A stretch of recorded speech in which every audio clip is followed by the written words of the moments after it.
So this is a problem on design of compression member. Here we'll be seeing how we can determine the load carrying capacity of a column. The problem given here, there is a column ISHB 300 at 630 Newton per meter, and it has a unsupported length of 4.5 meters, and it is restrained at both ends against translation and rotation. You need to determine the load carrying capacity. Grade of steel given is Fe410. So these are the two axes what will be considered here. Z axis is the major axis and Y axis is the minor axis, and we'll be determining the load carrying capacity by considering buckling about both the axes, and we'll see about which axis it can support more load. The lesser of these two capacities will be taken as the strength of the column. First is the properties of ISHB 300. So if you look into the steel table, for ISHB 300 at 630 Newton per meter, the cross-sectional area, gross area, is 8025 mm square. The depth of the section will be 300 mm. Flange width is 250 mm. And the thickness of flange is 10.6. And the thickness of web is 9.4 mm. Radius of gyration about the major axis comes out to be 127 mm, and radius of gyration about the minor axis is 52.9 mm. So these properties what I have listed here, they have been taken from the steel table. Coming to the design strength of the column, the load carrying capacity of the column is expressed as PD, which is equal to A into FCD. A we have already found it from the steel table, that is 8225 mm square. 8025 mm square is the area, effective area here, and FCD what we require here is the effective length of the column. Now the unsupported length of column is told as 4.5 meter or 4500 mm, and the end conditions are given as both ends are fixed. At both ends of the column, the translation and rotation has been restrained. So this is the case what you have. Coming to the table 10 of IS 800 2007, you'll get the effective length factor K here. So both ends restrained against rotation as well as translation, that is having both ends fixed. Our effective length is given by 0.65 times the unsupported length of the column. So 0.65 into 4500, that will be 2925 mm. 2925 mm will be our effective length of the column here. And what about the buckling class? We need to find out to which buckling class this column belongs. For that, what we have in this table 11 is the ratio of H upon BF for rolled steel sections or rolled ice sections, what has been mentioned in table 11 of IS 800. So H upon BF, depending on that, we will be able to find out what is the buckling class over here. So if I calculate H upon BF for this ISHB 300 section, it comes out as 1.2. H is the overall depth of the section and BF is the width of the flange. So 300 by 250, it is 1.2. Now this will be the case. So H by BF is equal to 1.2. I'll be going with this second row over here. And also you need to check what is the value of thickness of flange, whether TF it is less than 100 or it is more than 100 mm. In our case what we have is thickness of flange is 10.6 mm, so this is the less than 100, and from there I can get my buckling class over here. So about the major axis, the buckling class comes out to be B, whereas about the minor axis, buckling class comes out to be C. So remember, we have two class of buckling with respect to the two axes over here. Major axis, the buckling class is B. About the minor axis, the buckling class is C. And the imperfection factor depends upon these buckling classes. Now the imperfection factor value, it is listed in table 7. So I'll be taking these imperfection factor for B and C, buckling class B and C. For B it is 0.34, for C it is 0.49. So about the major axis, the imperfection factor value, it is 0.34, whereas About minor axis, the imperfection factor value is 0.49. Once you determine the buckling class, knowing the buckling class, these imperfection values can be obtained from table 7 in IS 800-2007. Okay, so once we have this imperfection factor, now let us go for determining FCD, design compressive stress for the column. So FCD, which is expressed is in the form Fy upon gamma m naught divided by pi plus pi square minus lambda square raised to 0.5. I'll be going ahead with this equation, that is for calculating the stress reduction factor or phi value and lambda value, and we'll see how we can use this expression for finding FCD, the design compressive stress here. So first, coming to determining the phi factor phi, what we have is it is given by 0.5 into 1 plus alpha into lambda minus 0.2 plus lambda square. You can see this expression over here. This is the expression which can be used for calculating the phi value.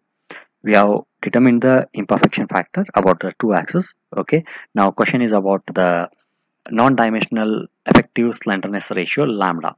We need to go ahead with finding non-dimensional effective slenderness ratio lambda here. So we'll take up the buckling about major axis first.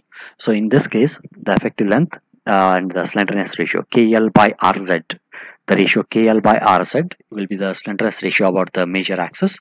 2925 is our effective length about both axes. Okay, and the radius of gyration about major axis is 127 mm, which we had taken from the steel table here, 127 mm. So taking this KL by RZ ratio, it will be 23.03. KL by RZ is 23.03. The slenderness ratio for buckling about major axis will be 23.03. Now what about the Euler buckling stress? That is this FCC, which is pi square E by KL by R square. So if I substitute for these values, pi the constant, you need to use that 3.142 value, or directly pi you can go ahead with. E is the Young's modulus for steel. For steel it is 2 into 10 raised to 5 Newton per mm square divided by 23.03, which is our KL by R value, 23.03 square. This will give us the FCC Euler buckling stress as 3722.18 Newton per mm square. So this is our FCC. From this we can obtain the non-dimensional slenderness ratio, that is lambda, which is Fy by FCC, square root of Fy by FCC. So this comes out as 0.259 for the first case, that is for buckling about major axis. The non-dimensional slenderness ratio is 0.259, what is calculated here. Okay, coming to the phi value. So substituting for the lambda and the imperfection factor alpha in this particular equation over here, so what we'll get is phi as 0.543. Okay, on calculation you will get this as 0.543, that is 0.5 into 1 plus 0.3 into lambda, that is 0.259 minus 0.2 plus 0.259 square. So this comes out as 0.543. Okay, now let us go for determining the stress reduction factor here. So stress reduction factor is this ratio, that is 1 divided by phi plus phi square minus lambda square raised to 0.5. So phi and lambda value have been used, what we have calculated here previously. So 1 divided by 0.259 plus 0.543 square minus 0.259 square raised to 0.5. Observe this equation. Okay, so you'll understand from that. And the stress reduction factor for buckling about major axis, it is 1.35. This chi will come out to be 1.35. What about FCD? FCD is the stress reduction factor into Fy by gamma m naught. 1.35 into 250 divided by gamma m naught, which is 1.15. Factor of safety for yielding based on yield criteria is 1.15. This will give us the permissible stress under compression as 293.4 Newton per mm square. Comparing this with Fy upon gamma m naught, you will observe that Fy upon gamma m naught is 217.3 Newton per mm square. So out of these two, whichever is least, that will be considered as our permissible stress in compression, FCD. So in this case, FCD will be 217.3 Newton per mm square. Okay, so taking this, the load carrying capacity will be A into FCD, which is 8025 into 217.3. That will give us the load carrying capacity of the column as 1740 kilonewtons, 1743.8 kilonewtons. This is the load the column can support when we consider buckling about the major axis. Okay, so this is one load. Now if we take the minor axis, if we consider the buckling about minor axis, that is about y-axis, axis parallel to our web. So in this case, the radius of gyration what we have taken from steel table is ry. So this is 52.9. Okay, ry is 52.9. Note that there is slight difference in major and minor axis notation compared to steel table and the IS code. IS code represents major axis as Z axis, whereas steel table normally it is taken as X axis. Okay, but they are both are representing the major axis, which is axis perpendicular to your web. Okay, now the radius of gyration about the minor axis is 52.9 mm. KL by R, effective length is still the same, 2925 mm, that is 0.65 into 4500 unsupported length, so that will be 2925 mm over here. So KL by RY will be 2925 divided by 52.9, which will be 55.29. So this is the slenderness ratio about minor axis. Now Euler buckling stress, that is pi square E divided by KL by R5 the whole square. On substituting these values, what you find is the Euler buckling stress comes out to be 3722.18 Newton per mm square. 3722.18 Newton per mm square. So this is what the Euler buckling stress is when you consider buckling about the minor axis. Okay, now what about the non-dimensional slenderness ratio in this case? Non-dimensional effective slenderness ratio, lambda.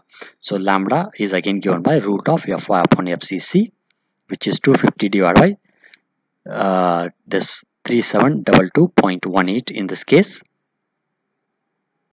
Okay, so taking the minor axis, KL by RY, so that is 2925 divided by 52.9, which comes out as 55.29 in this case. And Euler buckling stress pi square E divided by KL by R square, so that if you calculate, that is pi square E divided by 55.29 the whole square, it comes out as 645.7 Newton per mm square. And the non-dimensional effective slenderness ratio, lambda, which is root of Fy upon FCC, it is 250 divided by 645.7, it comes out as 0.622. So lambda is 0.622. Knowing lambda, phi value, you will get it as 0.796. So I associated this lambda and alpha imperfection factor values here. In this case, imperfection factor, what you need to consider is buckling class C, which is 0.49. Value is 0.49. Alpha value 0.49. Lambda calculated here 0.622. So 0.5 into 1 plus alpha into lambda minus 0.2 plus lambda square. That will be your phi value. This comes out as 0.796. Okay, now stress reduction factor 1 upon pi plus chi will be equal to 1 upon pi plus phi square minus lambda square raised to 0.5, so that comes out as 0.89. okay, so 0.89 is your stress reduction factor. Now 0.89 into Fi by gamma m naught will be FCD value, so 0.89 into 250 by 1.15. so the permissible stress in compression in this case, when we consider buckling about minor axis, it comes out to be 193.47 Newton per mm square, and this is less than Fy divided by 1.15. okay, so Fy divided by 1.15 is 217.3 Newton per mm square, whereas our value of calculated value of FCD is 193. So I'll be taking 193.47 as my FCD value. Okay, so I'll be going with this value of 193.47. Now the load carrying capacity A into FCD will come out as 1552.6 into 10 raised to 3 Newton, or it is simply 1552.6 kilonewtons. If you compare the previous value, which is 1743.8, and the present value by considering buckling about minor axis, you will find that when you consider buckling about minor axis, the load carrying capacity has reduced. compared to buckling about major axis. So the load carrying capacity of the column will be this, the least of these two, which is a 1552.6 kilonewton. Okay, so using these equations we'll be able to determine the load carrying capacity of any column. Okay, so this is how the equations have to be used.